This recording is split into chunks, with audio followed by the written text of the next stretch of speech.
राधा रानी महारानी की जय।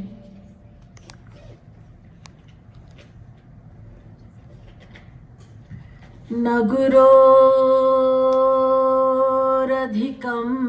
तत्त्वं न गुरोरधिकं तपः तत्त्वज्ञानात् परं नास्ति। कृपालु गुरवे नमः। कस्तूरी तिलकं ललाटपटले वक्षस्थले कौस्तुभम् नासाग्रे वरमौक्तिकं करतले वेणुः करे कङ्कणम् सर्वाङ्गे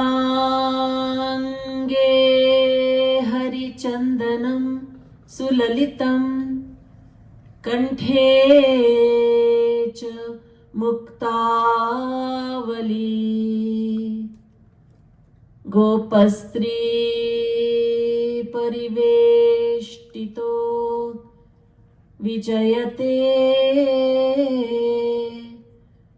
गोपाल चूड़ामणि।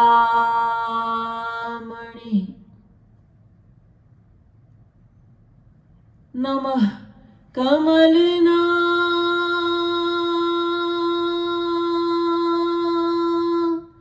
भाय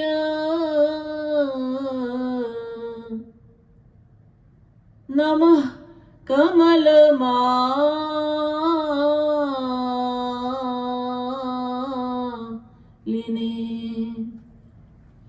नमः कमलपादाय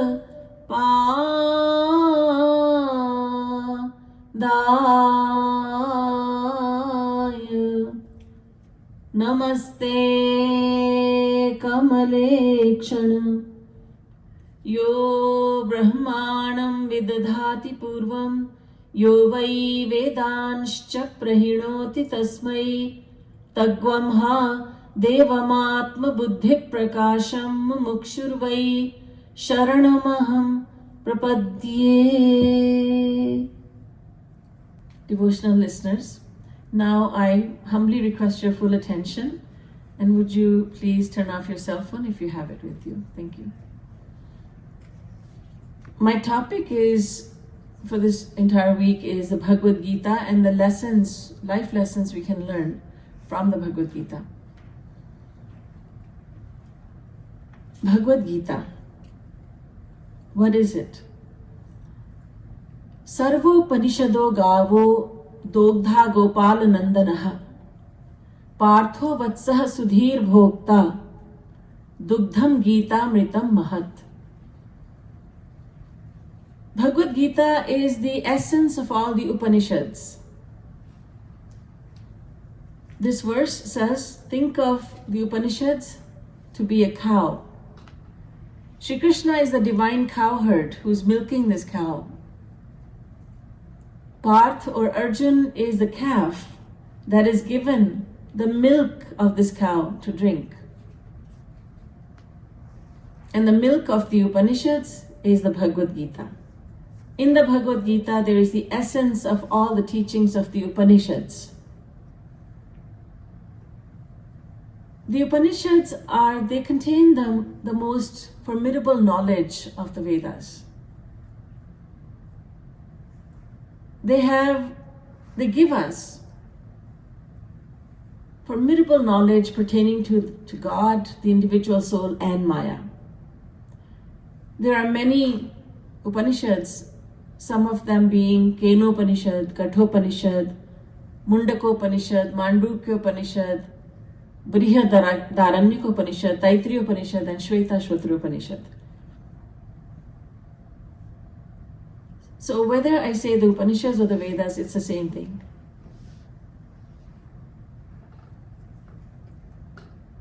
Bhagavad Gita, when we look at the name, many people who are linguists, they say, why the name Gita? It should be Geet. Geet meaning song. This is the song of Shri Krishna, song of God, Gita. But why Gita and not Geet? Well, Geet meaning song, and Geetam, it's in Sanskrit, Geetam, it's in the neutral gender. But the full name is Gitopanishad. Gitopanishad is the full name. So the word Geetam or Geet is in the neutral gender, but the word that comes after it is Upanishad, which in Sanskrit is in the feminine gender. So Gitopanishad or Geet plus Upanishad, Geet meaning, Geet being in the neutral gender and Upanishad being in the feminine gender in Sanskrit, therefore Geet becomes Gita. Bhagavad Gita, there are two characters, as you know very well, Shri Krishna and Arjun. Who wrote the Gita? Many say it's Bhagwan Shri Krishna who wrote it, but he did not. He was driving the chariot for Arjun. He did not write the scripture. Bhagwan Vedavyas recorded the conversation between Bhagwan Shri Krishna and Arjun. And he did so 50 years after the battle was fought. The fierce battle that went on for 18 days, the Mahabharata, the great battle. 50 years passed, and then Bhagwan Vedavyas recorded he wrote down, he had it in his mind, but he wrote it down 50 years later. And the 700 verses of the Gita, divided into 18 chapters, they form a very small part of a much greater scripture, much longer scripture, known as the Mahabharata scripture. Mahabharata scripture contains within it 100,000 verses, and Gita has contributed 700 of those. So Gita is the 700 verses from the Mahabharata scripture, but it became a scripture by itself. It's a short little scripture as far as our Vedic scriptures go, but it's a very important scripture. And it has been translated into many languages of the world. And that's a testament to the universal messages that the Gita contains within it. That no matter which religion you call your own, no matter what part of the world you're living in, Bhagavad Gita speaks to every person. It speaks to all humans. So it has gained a lot of popularity.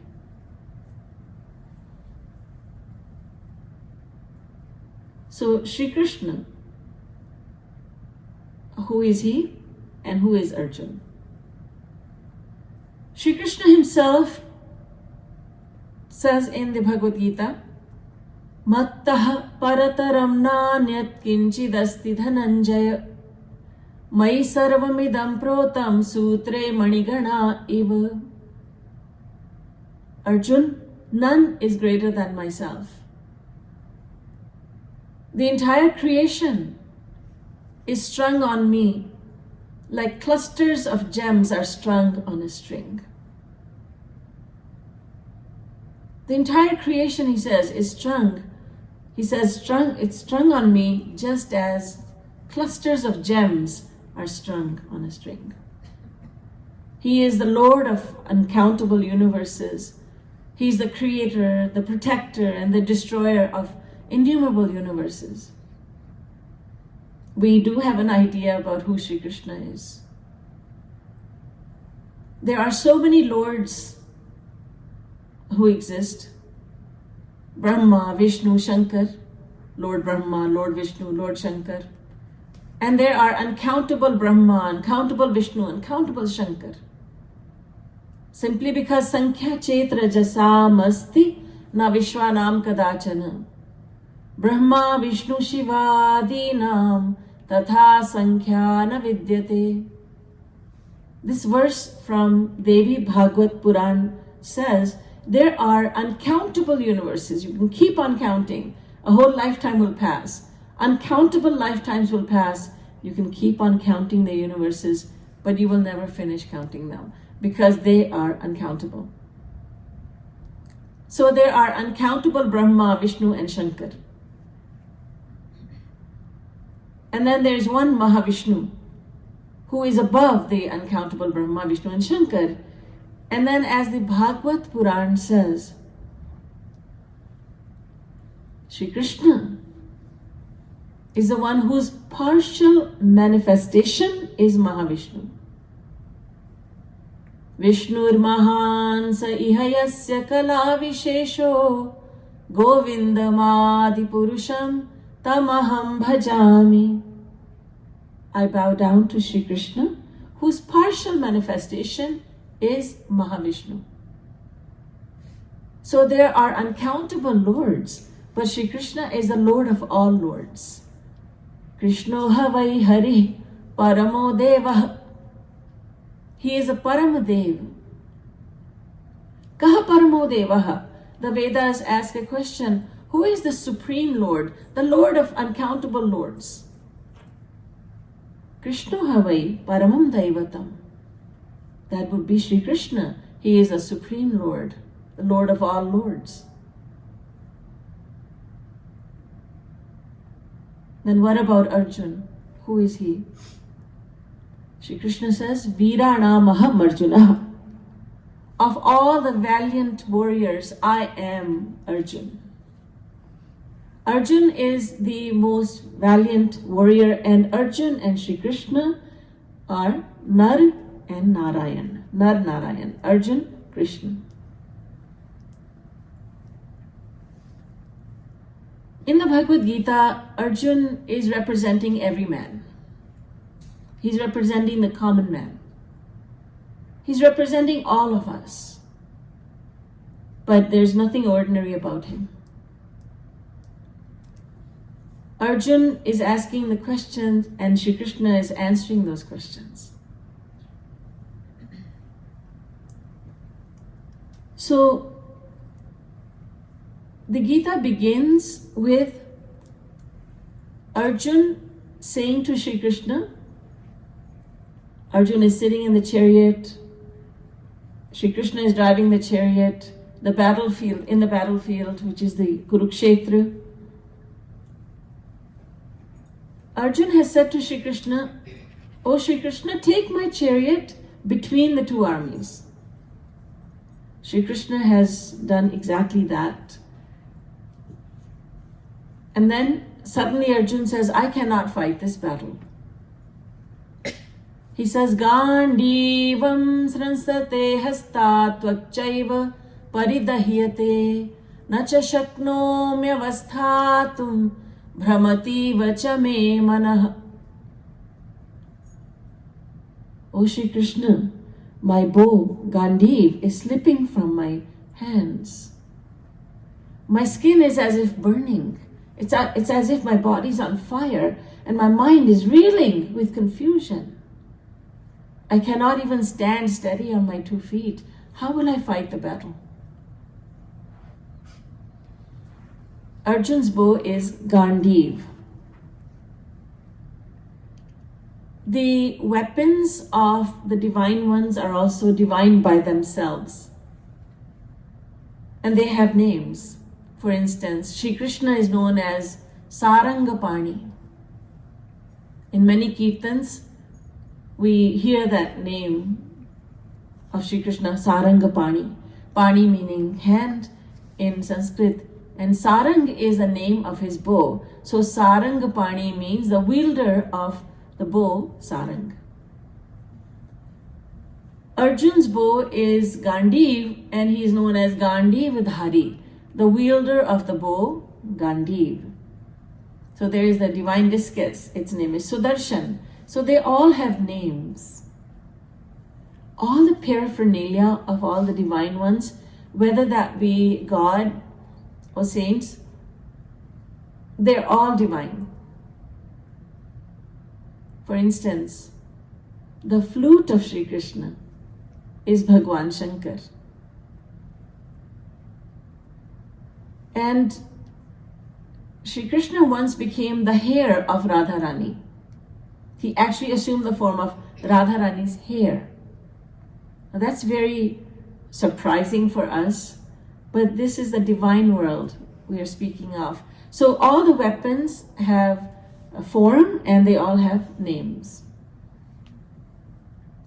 So Arjun says, I cannot fight this battle, and having said so, he moves to the back seat of the chariot. And you don't fight a battle from the back seat of a chariot. It's like trying to drive from the back seat, trying to drive a car from the back seat. You can't do that. You cannot be fighting from the back seat. But eva muktva juna sankhye rathopastha upavishat visrijya sasharam chapam shoka samvigna manasah. Having spoken the words that I cannot even stand steady on my 2 feet, my bow Gandhi was slipping from my hands. Having spoken these words, then the next thing Arjun did was to go to the back seat of the chariot, clearly expressing that he is not going to fight the battle. But at the same time, and by the way, we can all identify with Arjun. There are many times in life when we are at the crossroads. I don't know what to do. I'm confused. What should I do? Arjun is representing every person, the common man. So he says, I don't know what to do. Karpanya dosho pahata swabhava prichhami tvam dharma samudha cheta yachreyasyan nishchitam bruhi tanme shishyasteham shadhimam tvam prapannam. He says, O Shri Krishna, I do not know what to do because I'm confused. So with a confused mind, you can never take the right decision. I don't know what the right course of action for me is. So I beg you to enlighten me. Guide me. I am your fully surrendered disciple and you are my esteemed Guru. Shishyasteham. I am your Shishya, your disciple. Shadhimam tvam prapannam. Tell me what to do. I surrender myself fully to you.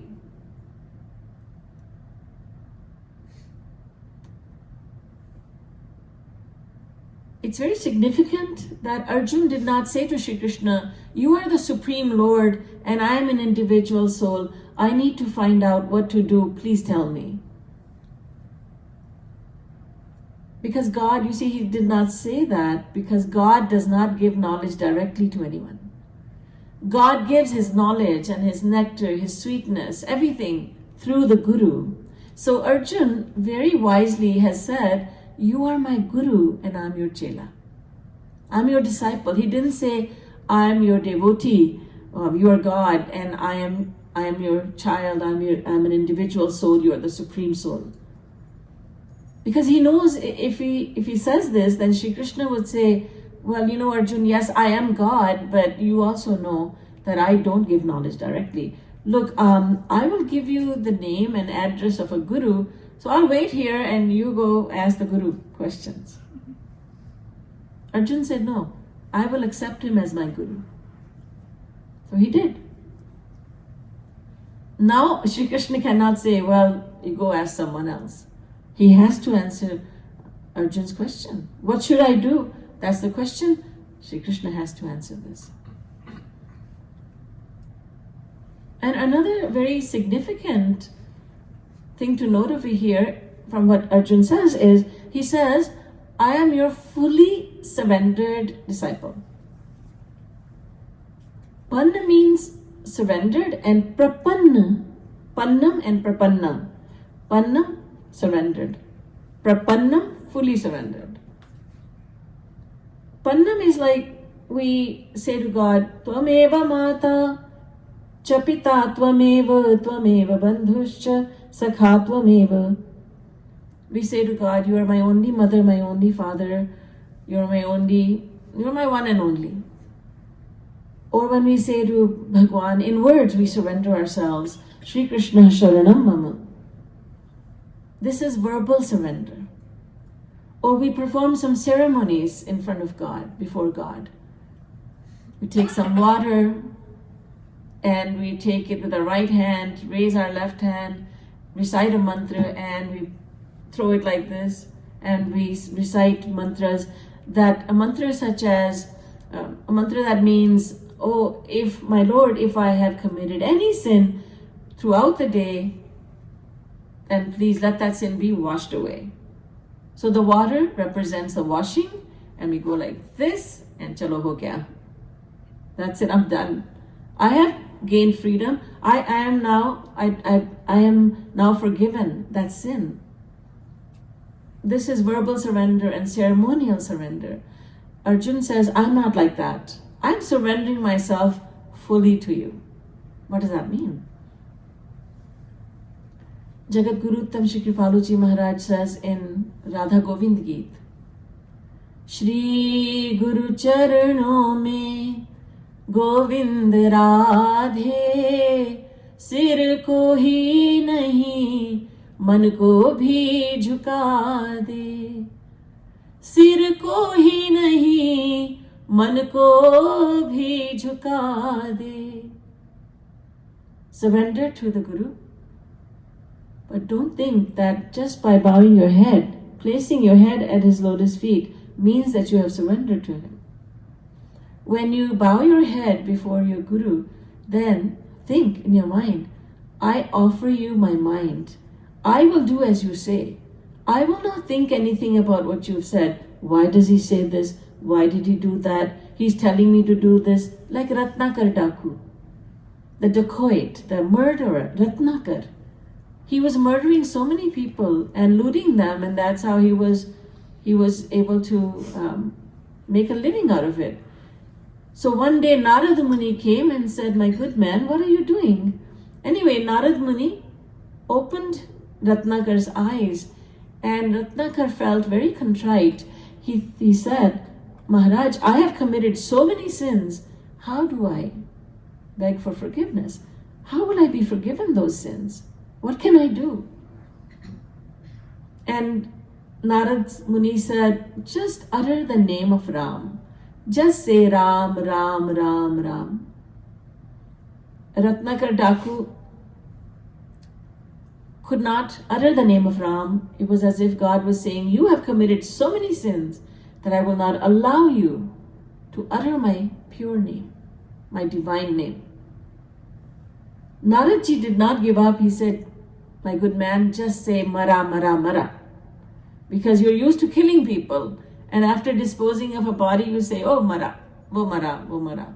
He's dead, he's dead. So just keep on chanting Mara, Mara, Mara until I come back.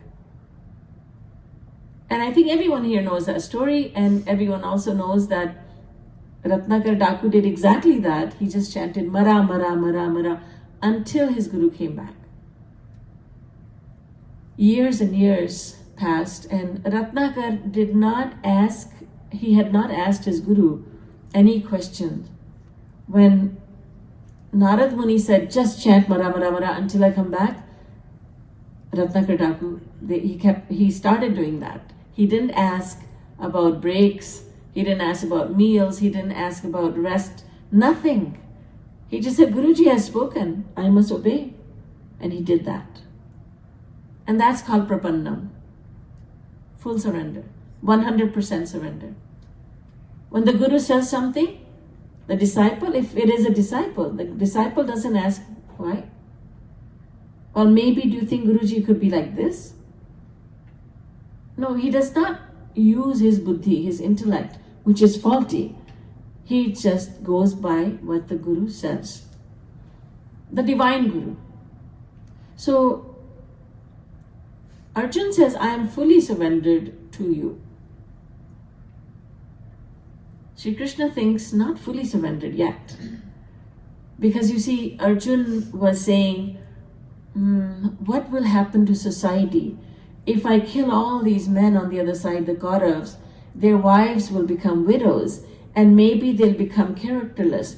then they will have children. Those children will be born out of wedlock and they'll be illegitimate. And in this way, society will come to ruin. Shri Krishna says, wait. What are you thinking about? What are you saying? You don't worry about that. I'm telling you to do something. But Maharaj, it's my duty. This duty, that duty. Shri Krishna said, you're not fully surrendered. You're thinking about so much. So Arjun says, I am fully surrendered to you. And by the end of the Gita, Arjun is fully surrendered. But Arjun had asked a lot of questions. That how can I do this? How can I shoot arrows at my own elders? The ones who have raised me, the ones in whose laps I have played, and the ones I have learned from. Kripacharya, Dronacharya, Bhishma Pitamah, they're all on that side. How can I shoot arrows at them? And Arjun, Shri Krishna has said to Arjun, you'll only be shooting arrows at dead bodies. I've already killed them. You just follow my instruction. So Arjun asks for instruction. He asks for help. And herein lies the first lesson we learn from the Gita. That we are confused. We do not know what to do. So we should have the humility to ask for advice. We should have the humility to accept a divine one as a guru, and we should have the humility to say, I don't know anything. You know everything, you tell me what to do. Mind you, when I say guru, I mean a divine personality. I mean someone who fulfills two conditions. One is Shrotriyam, the other is Brahmanishtham. Tad Vijnanartham Saguru Meva Bhigachet Samikpani Shrotriyam Brahmanishtham. Kathopanishad. Here the Vedas say the Guru must fulfill two conditions. One is Shrotriyam, the other is Brahmanishtham. Shrotriyam meaning he is a theoretical knower of all scriptures. He knows all scriptures, fully 100%. But we ask, how can anyone know all the scriptures? That is because he has fulfilled the second condition. He is Brahmanishth. He has attained God realization.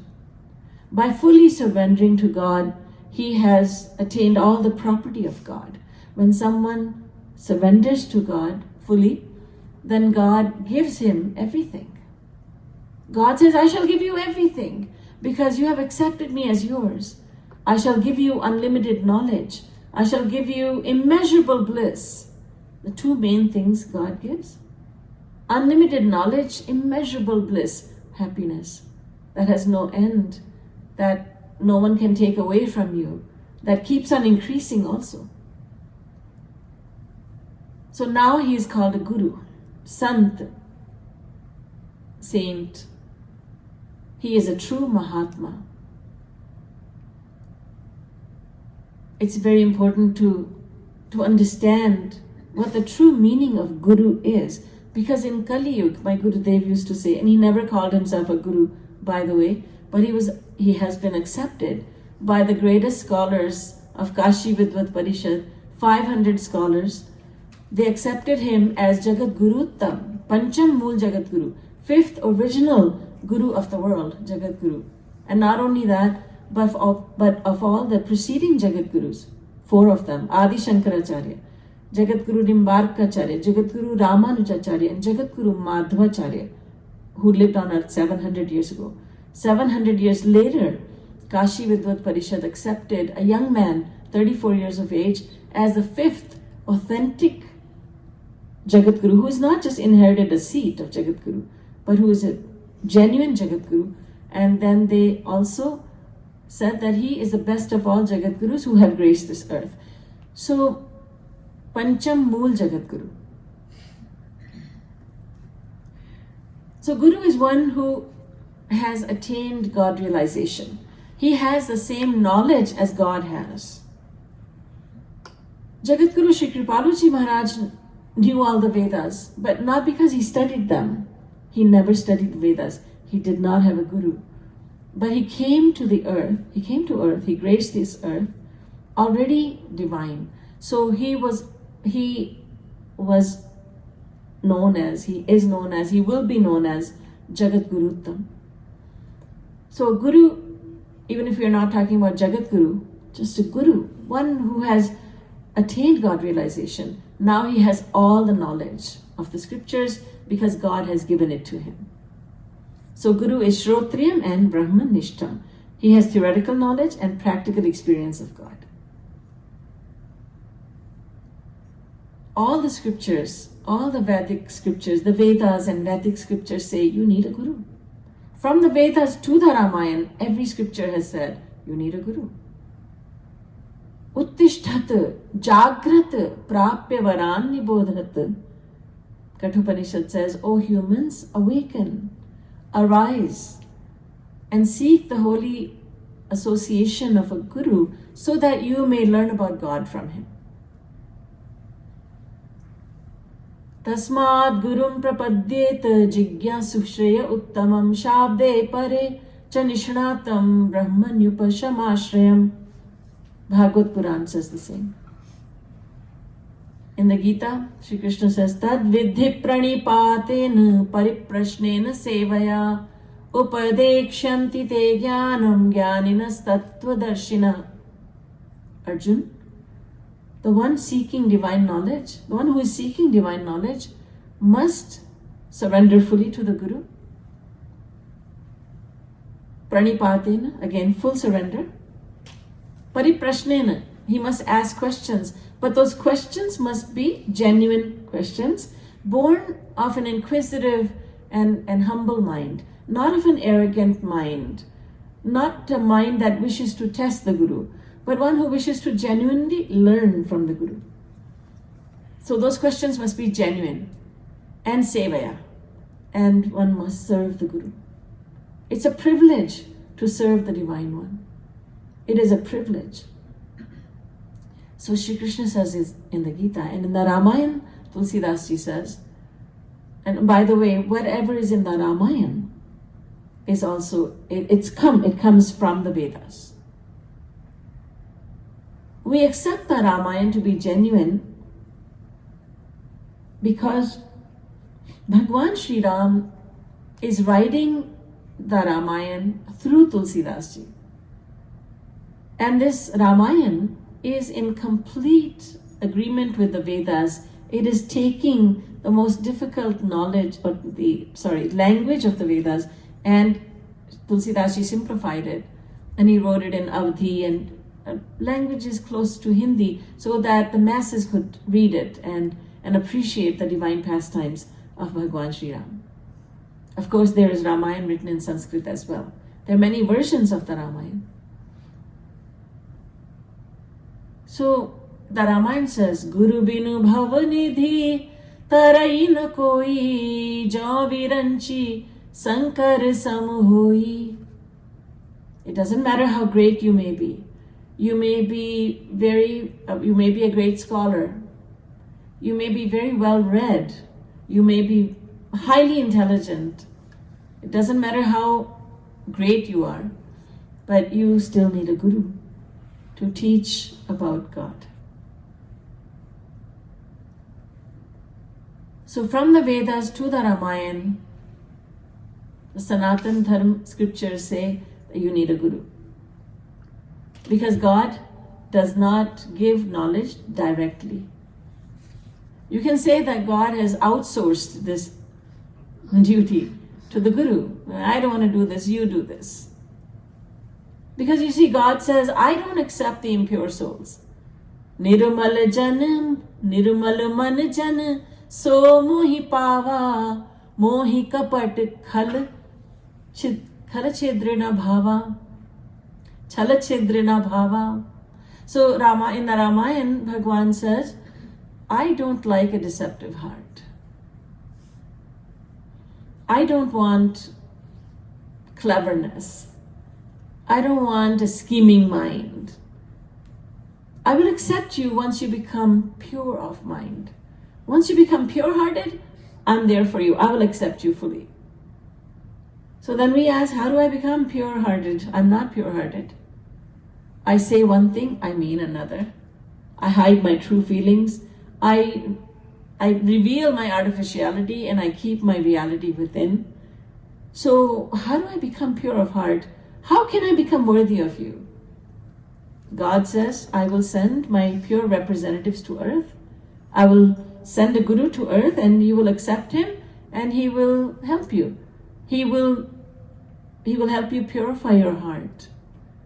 So the guru takes us by the hand, and just as a parent lovingly takes the hand of a child and teaches her how to write A, B, C, just as a loving parent or a loving teacher teaches a child 1, 2, 3, in exactly the same way, the guru lovingly teaches the disciple.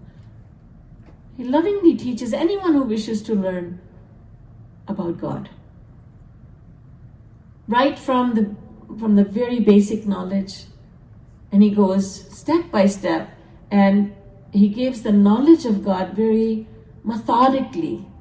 He doesn't give too much knowledge that will go above the disciple's head. He gives enough knowledge which is enough for the disciple to attain God. Jagat Guru Uttam Shri Kripalu Ji Maharaj, Shri Maharaj Ji, he used to tell us many stories, and one of the stories he told us was that he was once giving a lecture somewhere where half the public listening were completely unfamiliar with the scriptures. And so many of them, amongst them, were great scholars. So gauging all this, Shri Maharaj Ji said, I thought, I will quote from the Vedas and I will speak about the Vedas, but then the scholars would be very happy. But the rest of the public will say, what did he say? And if I speak only on the Ramayana, the scholars would say, bada suna tha, Jagat Guru Uttam hai. And bas Ramayana hi bol gaye bas. He only speaks the Ramayana, and he's a fifth Jagat Guru and Jagat Guru Uttam. We had come with high hopes. So it was necessary to speak from the Vedas and the Ramayana. And in a way that only a saint can do, he spoke from both and satisfied everyone in the audience. So if the disciple doesn't know anything about the scriptures, and how many people really know anything about the scriptures? We may think we know, but we really don't, because it's not our fault. Every scripture says, don't read me by yourself, you will not be able to understand me. Even the Ramayana says this. Je Shraddha Sambal Rahit Nahi Santan Ko Saath Tinh Kah Manas Agam Ati Jinahi Na Priya Raghunath. If you don't have full faith in Bhagwan Shri Ram, Raghunath Ji, and if you're not guided by a guru, then if you don't have complete faith and complete love for Bhagwan Shri Ram, then do not read this Ramcharitmanas. Do not read this Ramayana of mine. Do not read the scripture. But to speak then of the Vedas and the Purans and the Bhagavad Gita. So every scripture has a built-in clause. Do not read me unless you're guided by a guru. So it's not our fault that we cannot understand the Vedas and Vedic scriptures. It's because we don't have a divine mind. And the composers of these scriptures are all divine. So in order to understand a granth, a scripture, we need to have an intellect which is equal to the intellect of the one who wrote the scripture. So Tulsidas Ji has also said, Shruti Puran bahu kaheu upai, chutahi na adhik adhik arujhai. The more you go into the dense jungle called the scriptures, the more entangled you will become. In other words, the more confused you'll become. The more you read the scriptures, the more confused you will be. So Bhagavan Shri Krishna says, Tad vidya pranipatena pariprashnena sevaya. So Arjun, you must approach a guru, surrender to him fully, ask him genuine questions so that there may be no doubts left in the mind. If there are doubts left in the mind, then sanshayatma vinashyati. Bhagavad Gita says, the one with doubts in his mind will surely fall on the spiritual path. It's not a possibility. That's a sure thing. He will not be able to go further because he has so many doubts. So ask the Guru questions. You'll get the answers. And serve the Guru in every way possible. That would be a privilege for you. Shri Krishna says in the Gita. So Arjun is asking Shri Krishna, I am confused. I don't know what to do. Should I fight the battle? My mind says you should not, I should not. And you're saying I should fight the battle. Please tell me what to do. So the first lesson we learn is that we need guidance. We have been under the control of Maya since the time when even the concept of time did not exist. Aksharat sanjayate kalaha. The concept of time begins when creation comes into being. We have been under the control of Maya since beginning this time. People ask, we ask, when did Maya grab hold of me? I mean, I belong to God. The individual soul is a part and parcel of God. We all know that. Ansho nana vyapadeshat, says Brahma Sutra. In the Bhagavad Gita, Shri Krishna says, every individual soul is an eternal part and parcel of myself. We are all his part and parcel. We all belong to him. So how did I become separated from him? How did Maya gain hold of me? When did Maya enslave me? So the answer to that is, there was never a time when we were not controlled by Maya.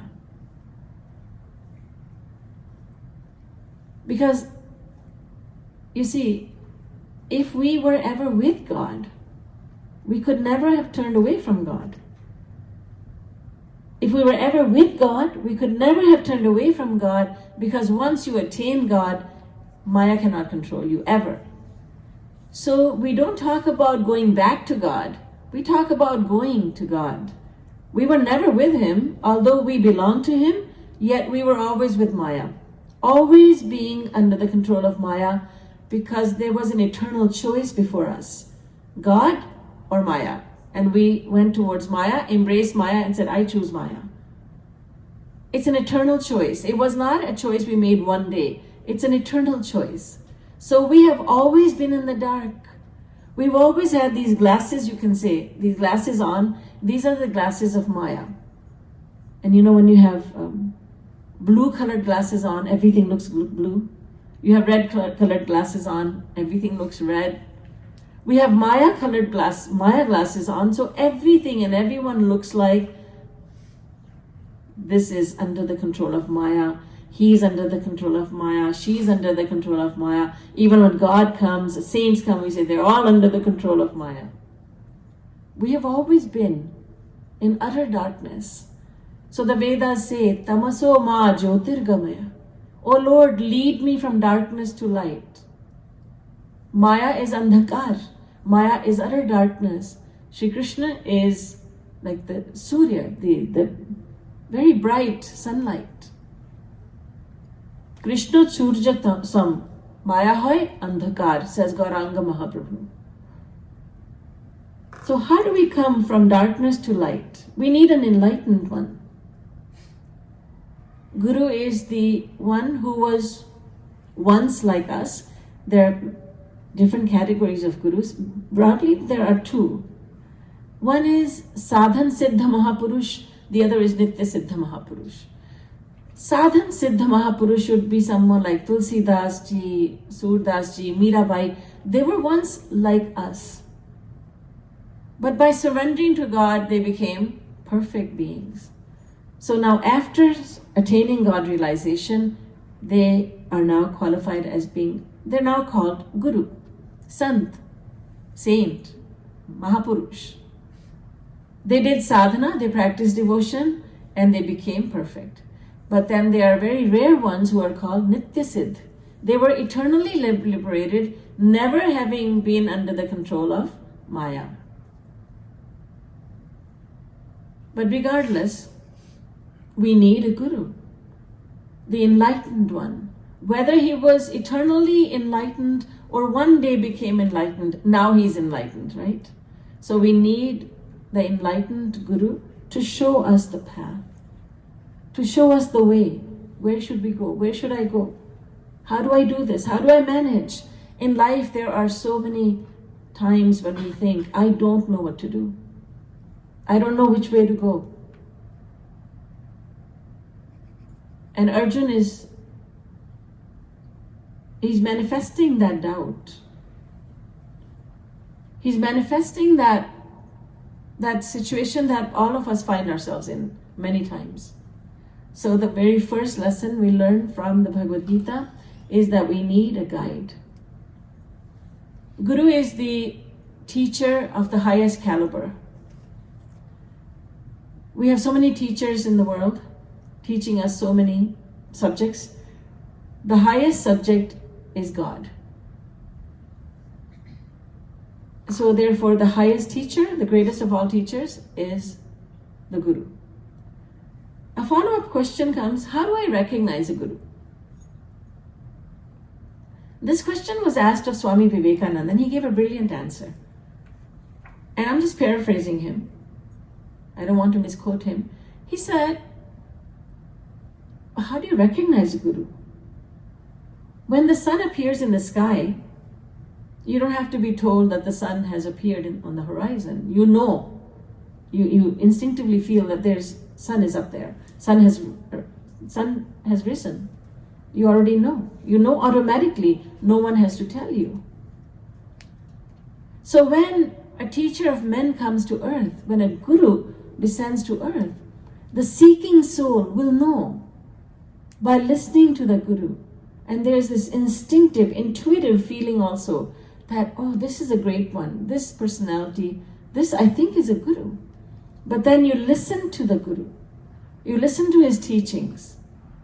And you come to know, God will let you know, that's a Guru. So the seeking heart comes to know that is a Guru. When you hear a philosophy that is irrefutable, you cannot say, no, this is not a philosophy, which makes perfect sense.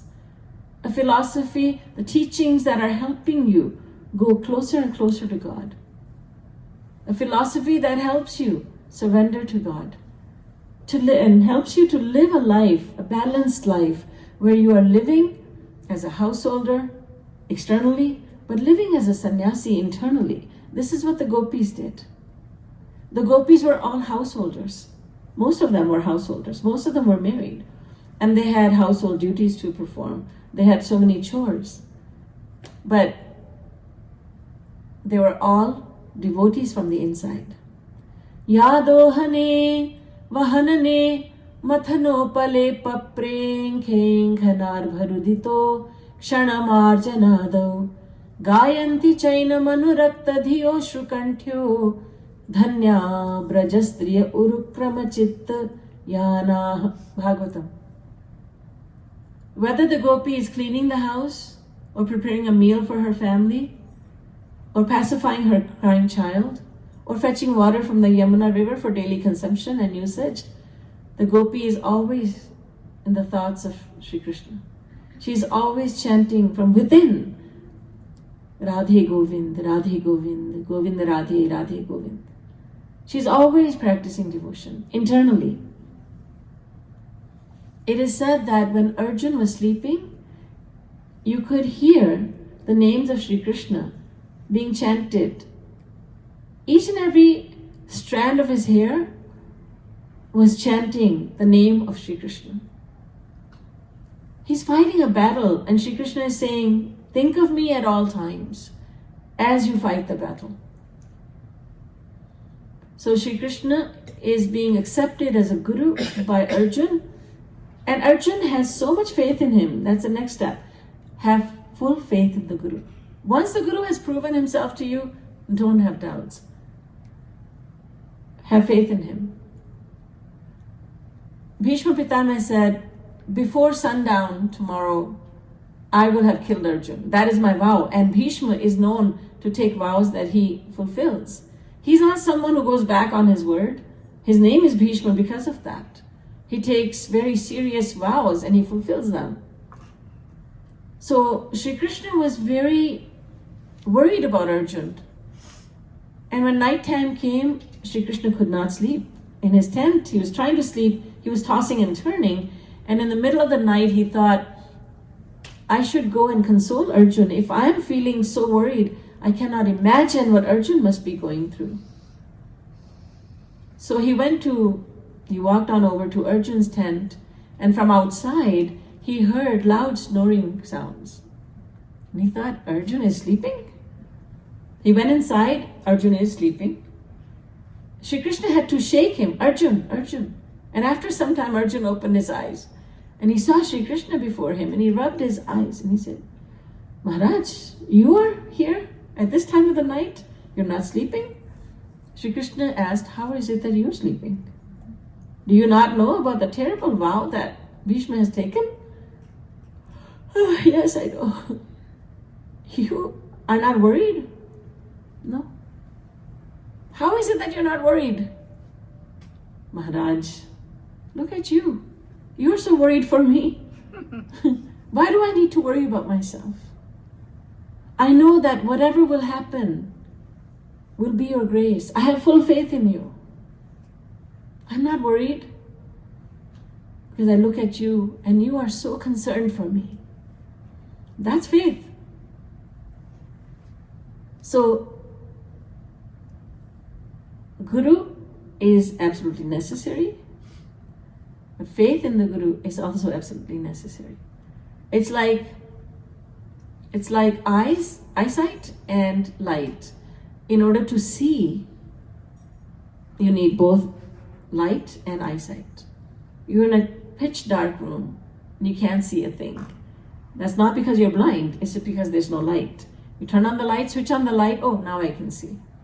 On the other hand, there is a well-lit room and there's a fellow there, he cannot see anything. Why? Because he's blind. So you need both eyesight as well as light in order to see. In a battle, old-time battles, you needed both sword and shield. Sword to attack the enemy, shield to protect yourself. In the same way, you need a Guru and faith in the Guru. You need both.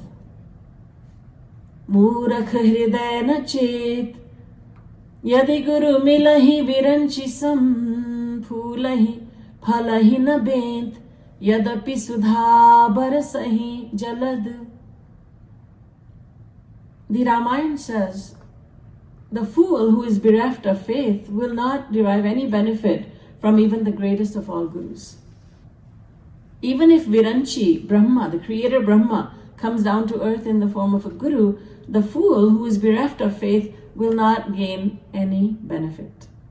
So you need guru and faith. And we see from the Bhagavad Gita that Arjun accepts Shri Krishna as his guru, and he comes to have that full faith in Shri Krishna, so that by the end of the Gita, he has no problem fighting the battle. He had problems before. He was thinking about his duty towards his elders. He said, my cousins are on the other side. Will I be killing them? I don't want to kill them because I don't desire a kingdom. I do not desire wealth. I do not desire pleasures of the world. And of what use would those be for me if everyone for whom I may desire them is dead already? I don't want to kill them. And Shri Krishna explained, and I know it's the first day, I'm not going to talk about the last day, but eventually Arjun surrenders to Shri Krishna completely, 100%. And that is the first lesson we learn from the Bhagavad Gita, that we should not be arrogant enough to think that we can solve every problem by ourselves, that we can know God by ourselves. We need a guru, a divine teacher, to guide us lovingly by the hand, lovingly and patiently by the hand, and that is what the guru does. Arjun accepts the Supreme Lord Krishna as his guru because he knows that God does not give his knowledge directly. He gives it through the guru, via guru. And he knows that he must have full faith in his guru, so that when Shri Krishna says, fight the battle, Arjun will say, yes, I'm ready to fight the battle. So guru and full faith in the guru. Many times I'm asked in my life, how is it that you are able to do what you do? Did you read all those scriptures? How many years did you study them? How are you able to speak about these scriptures? And my answer is always the same. I'm able to do what I'm doing only because of two things. One is that Guru is genuine, my Guru is genuine. Secondly, I have genuine faith in my Guru. I chose to have faith in him. And so, without the Guru's instruction, go and preach, no one can preach. Without the Guru's instruction, without the Guru enabling the disciple to do this. But the Guru could be so great, and if you have doubts, I don't know if I can do this, I don't know. And I'll tell you a little bit personally, on a personal note, that I did not think that I could ever give lectures to anyone, not even to one or two people, one person or two people, not even to a just very small, maybe 10 people. I could not do it, no, not even in front of one. So then I thought, well, my Guru is giving me this seva, so he will enable me to perform this seva. And this is what has happened. I've been preaching since 1987. And right from the first lecture, I have felt that.